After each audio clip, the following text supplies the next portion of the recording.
জায়গাটা দেখতে বেশ মনোরম, তাই না? গঙ্গার পাড় বলে কথা, মনোরম তো হবেই। আমরা যাচ্ছি ব্যারাকপুর অন্নপূর্ণা মন্দিরে। আমাদের বাড়ি থেকে শ্রীরামপুর, শ্রীরামপুর থেকে গঙ্গার ওপারেই হচ্ছে ব্যারাকপুর অন্নপূর্ণা মন্দির। এখানে কত শুয়োর চড়ছে দেখো, পুরো একদম শুয়োরে ভর্তি। আমাদের লঞ্চ এসে গেছে, আমরা উঠে পড়লাম। আমার সঙ্গে আছে আমার শাশুড়ি মা, মেজো শাশুড়ি, সেজো শাশুড়ি, আর আমার ভাইপো আর আমার ভাই। আর ওই দেখো এপার থেকেই দেখা যাচ্ছে মন্দিরটা কত কাছে, মানে জানতামই না এত কাছে। কি যে ভালো লাগছে দেখে। আমার শাশুড়ি মা যবে থেকে টিভিতে রামকৃষ্ণ দেখেছে তবে থেকে এখানে আসবে বলে কত আঁকপাক করছে। এত কাছে জানলে আরও আগে চলে আসতো। আমরা অন্নপূর্ণা ঘাটে নেমে ওখান থেকে 2-3 মিনিট হাঁটা হেঁটে দেখো মন্দিরের সামনে চলে এসেছি। আর এখান থেকেই প্রসাদ কিনে নিয়ে গিয়ে পুজো দেওয়া হবে। ওই দেখো মন্দিরটা, মন্দিরটা এত সুন্দর, এত সুন্দর, এত ভালো লেগেছে না কি বলবো। একদম মানে কি বলবো, কত সুন্দর দেখো। দক্ষিণেশ্বরের মন্দিরের আদলে কিন্তু এত জায়গা বেশি, এত সুন্দর, এত পরিবেশটা সুন্দর, কি সুন্দর ভালো লাগছে। আর এখানে দেখো মা অন্নপূর্ণা হচ্ছে সোনার আর শিব হচ্ছে অষ্টধাতুর।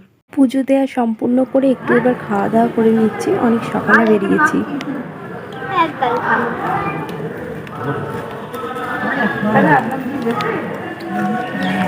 দিদা কিছু বলো। হ্যাঁ, প্রমাণ হয়ে রইল, সব প্রমাণ তুলে রাখলুম।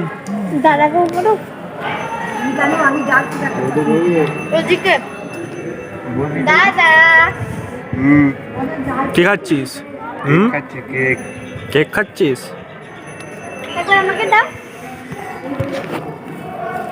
দাঁড়া একটা খাই, তারপর তো দেখাবি। প্রমাণ তো তবে থাকবে মামা।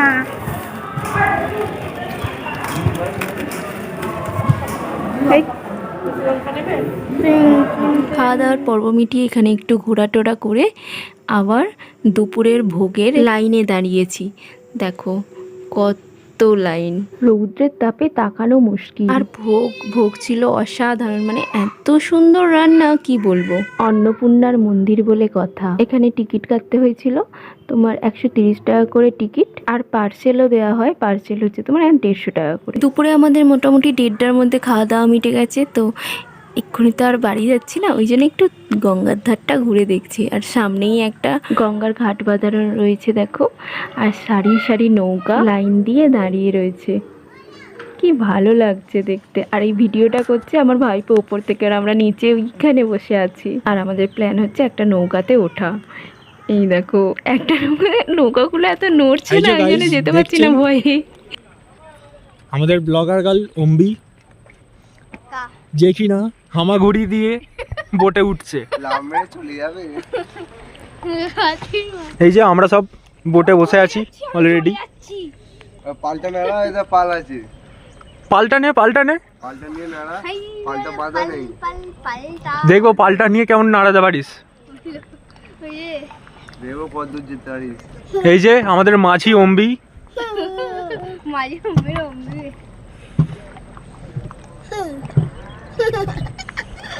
তুই যা পাল নাড়াচ্ছিস ওটা এইখান থেকে এইটুকু এগোবে না। পাল নয়, গরু দাঁড় ওটা।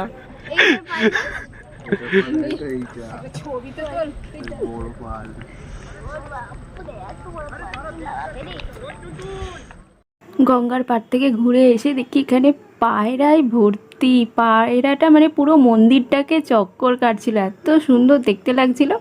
আর ঐতিহ্য দেখো, পায়রার পিছনে ছুটছে।